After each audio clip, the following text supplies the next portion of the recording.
permisi Bu. Iya, silakan duduk Bu. Ada yang bisa dibantu? Jadi gini Bu, ini saya baru lahiran satu hari.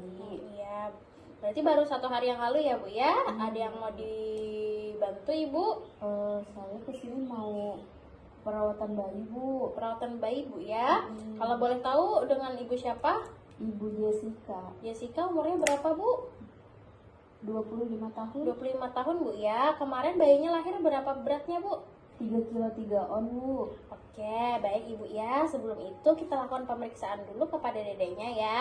Sebelumnya perkenalkan, nama saya Bidan Ibogi. Saya bidan yang bertugas pada hari ini. Nanti kita akan lakukan perawatan pada bayi Ibu ya Bu ya. Sebelumnya kita lakukan pemeriksaan dulu. Baik, kita lakukan setelah dilakukan pemeriksaan semuanya normal ya Bu ya. Bayinya juga tidak demam.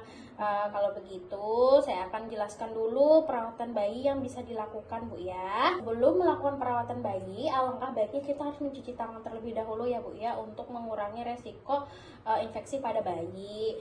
Setelah itu saya akan jelaskan bagaimana sih cara pemberian ASI. ASI itu adalah makanan yang terbaik Bu untuk bayi sejak lahir sampai nanti usianya 6 bulan. Anjurkan untuk menyusui eksklusif Bu ya, hanya diberikan ASI saja tanpa ada tambahan makanan atau cairan lain. Berikan ASI sesuai keinginan bayi atau paling sedikit 8 kali dalam sehari. Terus juga untuk menyusui usahakan sesering mungkin ya Bu ya, untuk merangsang produksi ASI sehingga mencukupi kebutuhan bayi.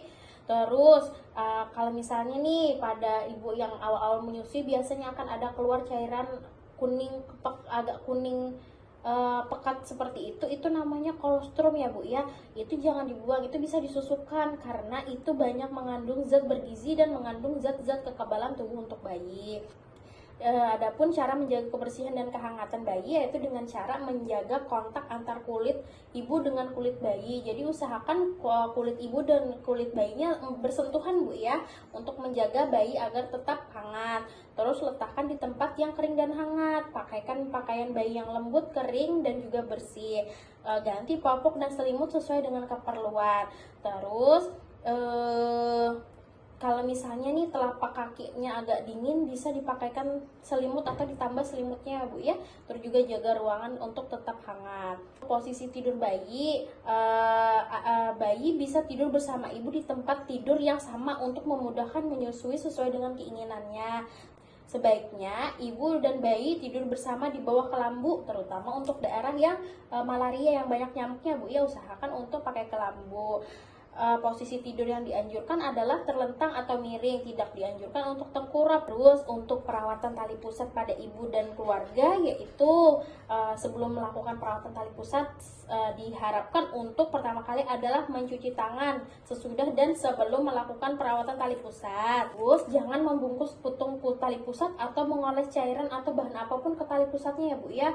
Terus untuk pakai popok usahakan lipatannya berada di bawah tali pusat, jangan sampai menutupi pusat.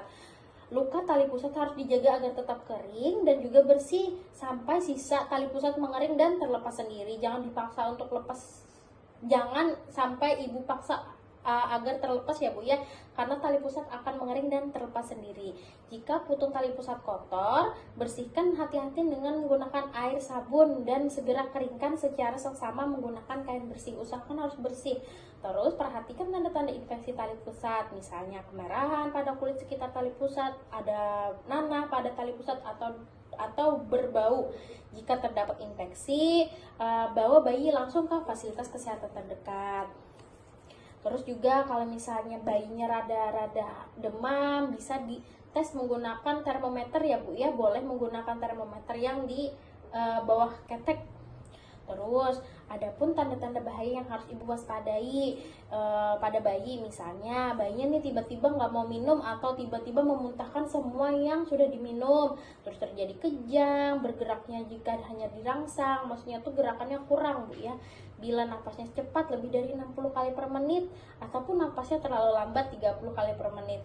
Tarikan dinding dada ke dalam yang sangat kuat, terus bayinya merintih, demam lebih dari 38 derajat Celcius, dingin, kurang dari 36 derajat Celcius, ada nanah yang banyak di mata, pusat kemerahan meluas ke dinding perut, dan ada diare, tampak kuning pada telapak kaki dan tangan. Nah, itu merupakan tanda-tanda bahaya yang harus diwaspadai. Kalau misalnya hal itu terjadi, langsung dibawa ke fasilitas kesehatan, Bu ya.